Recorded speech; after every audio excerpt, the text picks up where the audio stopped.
soc Damià Devesa, de la Societat Valenciana d'Ornitologia, i amb aquesta gravació iniciem el primer programa que penjarem tant en format podcast com en format vídeo en el canal de YouTube.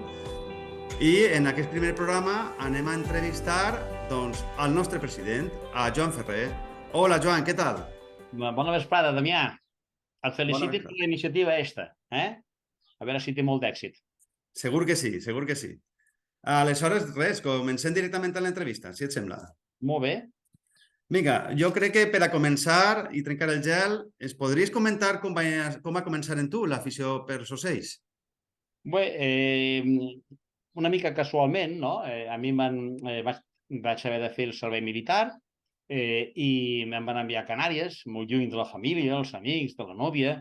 I clar, dic, quina mala sort, no? Però sempre un ha de buscar alguna cosa bona dintre de les desgràcies, no? Entre cometes.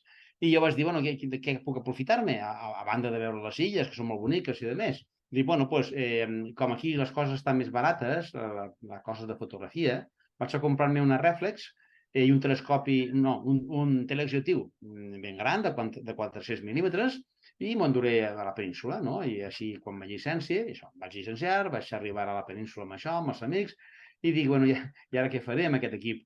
I dic, bueno, doncs, no sé, des de fotografiar avionetes en vol, a fotografiar coses llunyanes o barcos, i dic, no, anem a fotografiar ocells, perquè això és el que s'anomena la caça fotogràfica. És a dir, l'ocell és una cosa que es mou, són molt bonicos, molts colors, uns són molt xicotius, són un gran repte, no?, pillar-los bé, uns altres són més grans i més estàtics, i, bueno, era com una caça fotogràfica i que ancestralment tenim els gens de ser caçadors, bueno, però això és caçadors sense sang, i vaig començar a fer fotos als ocells, sense conèixer el que fotografiava. Va ser la meva dona la que em va dir, això és un teuladí, això és una oreneta. Jo ni sabia el que era això. Que curiós. De seguida em vaig comprar una guia i així va començar l'afició. Tinc entès també que tu ja tenies com a afició de col·leccionar coses, veritat? Sí, perquè, no sé, vull dir, jo soc professor de genètica i com a professional, no? I en la genètica diem que el fenotip, el que es veu, és la conjunció del genotip, els nostres gens, i l'ambient. En aquest cas, l'ambient va ser anar a Canàries i comprar-me una càmera fotogràfica rèflex en teleobjectiu, i la genètica va ser que era col·leccionista, des de xapes de botelles a capses de mistos, després vaig passar a coses més serioses com segells, després vaig passar a monedes antigues, de plata, alguna d'or, molt poques, i després, doncs clar, això ja ho portava interiorment, i després ha sigut, anem a fer col·lecció d'ocells, a veure quines espècies en falten, a veure d'esta espècie que la tinc fotografiada si puc treure una foto millor, amb una altra pose, el mascle i la femella, i bueno, és una col·lecció al cap i a la fi. Clar, en l'ornitologia la complexitat va ser major encara per aconseguir aquests reptes. Sí, home, és lo bonico, perquè si agafes una afició i en seguida la domines, dius, bueno, i on està el de poder millorar? En canvi, a l'ornitologia sempre hi ha un repte de que ara està d'esquena l'ocell, ara està amb plomatge de muda, ara és un juvenil, ara és una femella, ara és un mascle vestit de femella, com passa amb els ànecs que agafen un plomatge d'eclipse a canviar la ploma, i, bueno, doncs això és el que ens manté vius, no? Bé, i per a la gent profana que ens escolta, que encara no s'ha iniciat en aquest món o que té curiositat per començar, quina habilitat es necessitaria per a introduir-se en l'afició de l'ornitologia? Bueno, l'important és, dius l'habilitat, no les coses. Les coses serien els objectes, uns prismàtics senzills, no? Però uns prismàtics i una guia senzilla. Però l'habilitat és tindre paciència, tindre ganes d'aprendre, ganes de matinar per anar prompte perquè els ocells estan en més moviment i que t'agradi la naturalesa. Per exemple, hi ha gent que li agrada molt fer senderisme. Això no és compatible amb l'observació dels ocells, perquè el senderista el que vol és fer quilòmetres, pujar muntanya, baixar muntanya, i s'avorreix i vas tu amb ells i dius, espera't, que veig un pardalet, però si no el veig, és molt xicotiu. Bueno, ja, però per mi és molt interessant. Que t'ha d'agradar aquest aspecte, no? Des de luego, jo des que m'he introduït en aquest món és com que les eixides a la natura cobren també un altre sentit, perquè és això, ja es fixes molts més detalls que abans ni escoltaves ni veies. Jo ho dic quan faig un curset d'introducció a l'observació de les aus, a la gent que encara no s'ha introduït, doncs dic, primer, el que no és aficionat va pel camp, per la muntanya, fa un camí, i no se n'adona que hi ha ocells, ni se n'adona. Després, conforme ja es va aficionant, diu, ai, he vist un pardalet. Un pardalet i pot ser una àguila, no? He vist un ànec. Bueno, un ànec, val? I després l'altra fase és, no, he vist tal ànec, l'ànec blanc, el coll verd, el que siga, no? I llavors, bueno, són diferents nivells d'observar la naturalesa, adonar-te més del que hi ha allí, no? És com anar obrint finestres, no? El finestró, les cortines, i després ja obres la finestra i dius, ara estic veient al màxim la realitat. I a poc aquesta afició va atrapant, Sí que atrapa, sí. A més, és a l'aire lliure, toca el sol, vitamina C, camines, no? Així és. I bé, com a curiositat, com vas conèixer la nostra societat, la Societat Valenciana d'Ornitologia? Sí, bueno, doncs mira, va ser casual, perquè jo vaig començar l'afició l'any 81, un poquet després de tornar de la mili, i fins al 2013 no em vaig apuntar a la Societat d'Ornitologia Valenciana. I és perquè, jo em sentia una persona rara, que no em comprenia ningú. Els meus amics s'avorrien amb mi quan els passava les diapositives, s'adormien, si era després de dinar o després de sopar, i era això, com un llop solitari, no? I dic, bé, jo i la meva dona. Després, quan vam anar als Estats Units, vam veure que hi havia molta gent que li agradava. Dic, ostres, ja no soc tan raret. I quan vaig tornar a Espanya vaig tornar a ser raret. I, quan vaig descobrir... Un alumne de biològiques em va dir, escolta, a tu que t'agrada, per què no t'apuntes a l'ESBO? I dic, home, no, això és una societat per ornitòlegs. No, hi ha cabuda per tota la gent, ornitòlegs i principiants i aficionats. No tots tenen que fer ornitologia científica. Llavors vaig anar un dia, em vaig fer soci immediatament, això va ser el 2013, anava els dimecres a les reunions i així és com ho vaig conèixer. I a poc vaig anar aprenent dels que sabien més, em vaig juntar amb ells i després em van dir, home, tu tens molt d'interès i vens a totes les reunions, per què no et fas vicesecretari? I els 2 anys em van fer vicesecretari. Doncs bé, no sé. I els altres 2 anys, el 2017, em van fer president. Bé, doncs molt content de poder ajudar, no? Doncs agraïts i agraïdes estem d'aquella alumna que es va donar la idea i la informació. Sí, és veritat. Gràcies a aquesta xica estic a la Societat Valenciana d'Ornitologia. Igual més endavant ho hauria vist, però jo pensava que tant l'ESBO com la CEO o altres societats eren per a persones que es dedicaven a això professionalment, em pensava.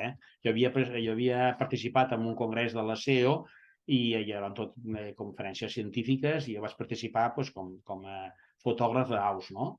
I pensava que l'ESBO també, però m'he adonat que tant una societat com l'altra, com l'ICO de Catalunya, tenen molta cabuda als aficionats i fan ciència ciutadana. És a dir, el ciutadà de peu pot ajudar a fer ciència amb les observacions, amb les anotacions, etc.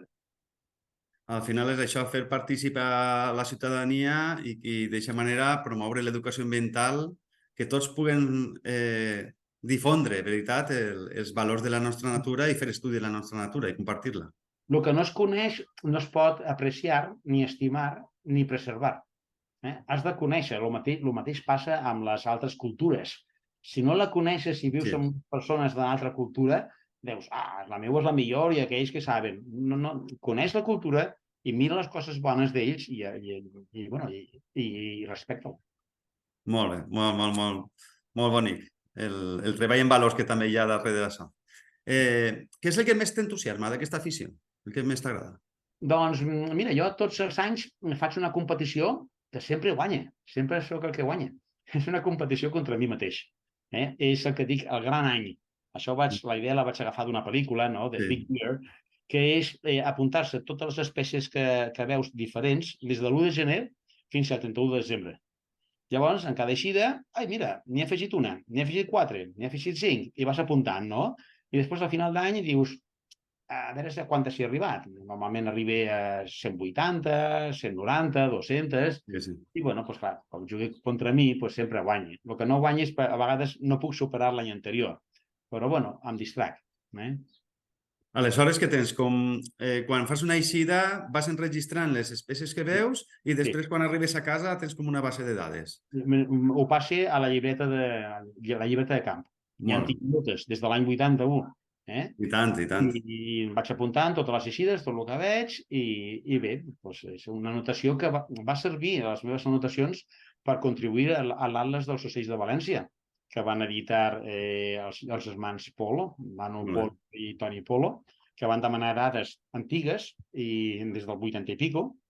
Jo vaig poder passar totes les dades d'on s'havia vist una espècie i en quin lloc i en quina data. Bé, avance que en aquest programa també entrevistarem en el futur als germans Polo, perquè aquella va ser una gran obra i un gran treball. D'això ja parlarem en un programa especial per això, de l'Atles d'Ocells de la província de València. Sí. Molt bé. Doncs, què aconsellaries als que volgueren començar amb l'observació d'ocells? Doncs mira, més que res, seguir-nos a la nostra web, al Facebook, que és on anunciem les eixides. Apuntar-se, són totes gratuïtes.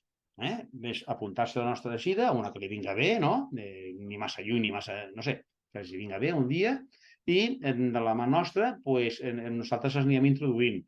El que han de fer és això, comprar-se una guia de classificació, una guia de camp, i jo aconsello la guia que siga local, d'Espanya, perquè hi ha guies molt bones que diuen guia d'ocells d'Espanya i Europa. Ja, però si busques la versió francesa és de la France and Europe, i si busques la versió anglesa és de Great Britain and Europe. És a dir, és de tota Europa, inclús del nord de l'Àfrica. Hi ha moltes espècies que rarament les veiem a Espanya. Llavors és millor agafar-ne una senzilleta, que només siga d'Espanya, i així les espècies que porta són les que veurem. I això és una cosa, i l'altra imprescindible és els prismàtics. Jo consideraria prismàtics de, no sé, entre 80 i 150 euros. No cal anar-se'n a més de 1.000. No val la pena. Així podem créixer. Quan ja sàpiguen més, poden regalar-se uns de Swarovski, si cal. Correcte. Després de part... Les guies de camp també, això, posar en valor també que ara tenim molt fàcil, en el nostre mòbil tindré aquestes aplicacions d'Aves d'Espanya de la SEO o Merlin, d'Ibert, i la veritat és que estan molt bé, molt bé. I ho pots portar en el mòbil. Ahí està. Molt bé, i bé, per últim, quines són les coses que destacaries de la Societat Valenciana d'Ornitologia? Bueno, doncs jo destacaria que som uns 350 socis, alguns molt actius. Hi ha uns que treballen en denúncies contra, per exemple, les línies elèctriques que electrocuten àguiles, denúncies contra empreses que volen posar parcs eòlics o parcs fotovoltaics a zones d'alt valor faunístic. Hi ha altres grups que el que fan és posar caixes niu per facilitar als ocells insectívors que troben postos per anidar i reproduir-se. Hi ha altres que són aficionats a les aus aquàtiques i ens porten unes informacions valuosíssimes. Hi ha altres que treballen en publicacions, com Toni Polo i Manu Polo, que van fer l'Atles dels Ocells de València. Això no es torna a repetir. Va ser anys i anys de treball i 1.000 contribuïdors amb dades i eixides al camp.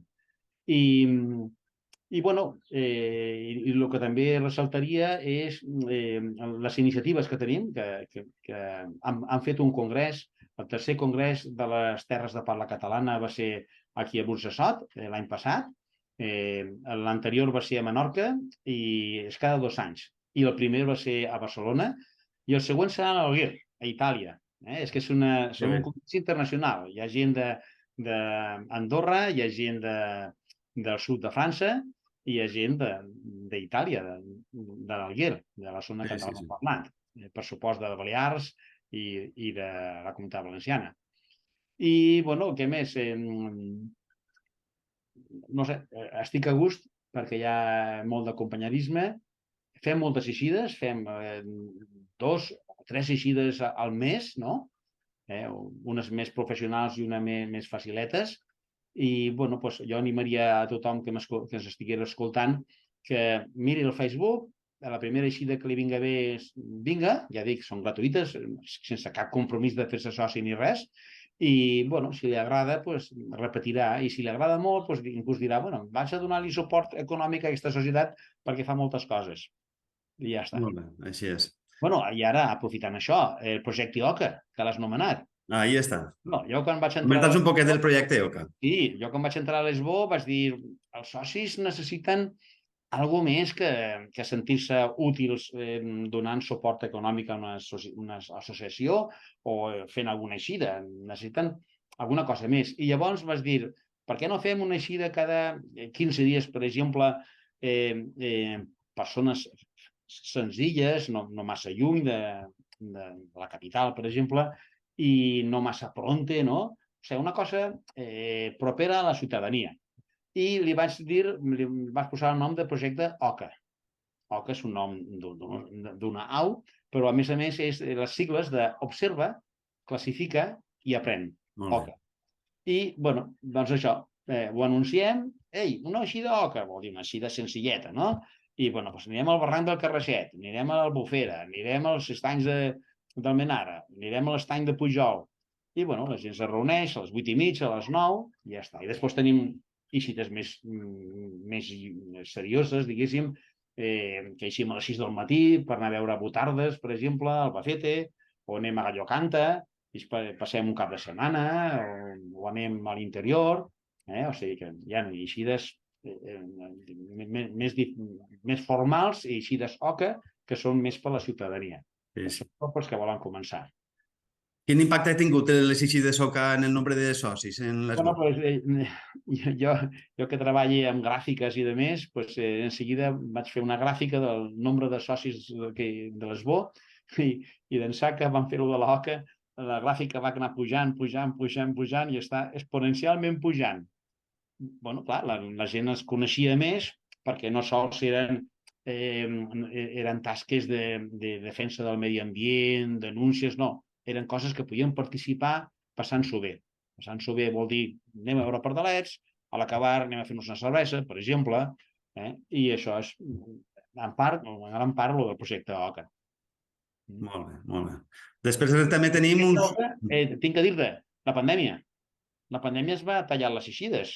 Clar. Una societat no pot desaparèixer per la pandèmia. Clar. Bé, el projecte OCA es va inventar una marató cooperativa i confinada. Tots els diumenges de 9 a 11 del matí, cadascú des de la seva finestra, balcó o les golfes, la bordilla, es posava a observar i després s'enviaven les dades a una persona i apuntàvem totes les espècies que havíem vist en aquella setmana. Home, va estar tan interessant que fins i tot es va fer un pòster per al segon congrés d'ornitologia. Que bé, que bé. Clar, un repte adaptat a les circumstàncies que havia. No podíem eixir de casa i dir, no sé, anem a fer alguna cosa ja que no podem eixir. I va tindre 60 persones apuntades, Els whatsapps talents. Ja he vist això, que ara passa uns picaports que ven encara al nord i tots allí mirant. Va estar molt graciós. Bé, comentar també als que estan escoltant-nos que això, que tenim els diferents mitjans de comunicació del Facebook, l'Instagram i el Twitter, i després que també tenim uns grups locals repartits. Hi ha 3 més potents, però que en el futur poden eixir més grups locals, veritat? Sí, perquè l'ESBO és de tot el País Valencià, és a dir, Castelló, província de València i Alacant. I bueno, ara mateix ha eixit el grup local de les Marines, liderat per tu, des de Benidorm, i també hi ha un grup local de la Costera, a Xàtiva, hi ha un grup local de Requena, que cada 2 anys fan un congrés de la naturalesa de la meseta Requena-Utiel. Cada 2 anys, i publiquen un llibre, o sigui, són molt, molt actius. Molt bé, molt bé. Doncs això dona vivesa a la societat, i tant de bo que es feren més, no? Tant de bo que es feren més. I després, com a publicacions, has comentat també l'Atles, però això, posar en valor que hem tingut tradicionalment, no?, una revista del Serenet, que era com una revista més científica de l'Esbó, i després la publicació trimestral que tenim del Teuladí, veritat? Sí. És un butlletí que porta moltíssims anys publicant-se, i allí publiquem no sols anunciem les properes eixides que farem o activitats, sinó que fem cròniques del que s'ha fet i també es publiquen alguns articles, més o menys curts, però articles, doncs, no sé, des de les dades dels censos d'aus aquàtiques de l'interior com d'altres censos, o articles sobre ornitologia d'una zona concreta. O sigui, és un butlletí que està creixent. Ja les últimes publicacions, els últims números han sigut de 35 pàgines, imagina. Molt bé, molt bé. Doncs bé, convidem des d'ací a tots els que s'escolten i que no es coneixen a vindre a alguna de les nostres activitats i que puguen vindre a nosaltres, que no cal ser soci, veritat? És gratuït. Si t'agrada ho agafes i si no ho deixes, però prova-ho. Així és. I segur que t'enganxa. Sí, a més, si no tenen prismàtics, els hi deixem. I si no Correcte. tenen guia, els hi deixem. O sigui que tranquil·lament poden dir, ei, me vull apuntar, no tinc prismàtics, no passa res que ja te'ls portaré. I si és cap compromís, vindre, gaudir, conèixer-nos i ja si ens agrada que repetisquen. Doncs molt bé, Joan, jo crec que amb això ja tenim un bon primer programa amb la informació des dels teus començaments en l'afició de l'ornitologia fins ara. Aleshores, donar-te les gràcies per ser el primer convidat en el nostre programa. A tu per la iniciativa. Moltes gràcies. Moltes gràcies i res, ens acomiadem i sorpresa qui serà el següent convidat. Això ja ho veurem en les següents... Estigueu atents, que així ho sabrem. Estigueu atents, correcte. Vinga, una abraçada a totes i a tots. Ens veiem. Adéu, adéu.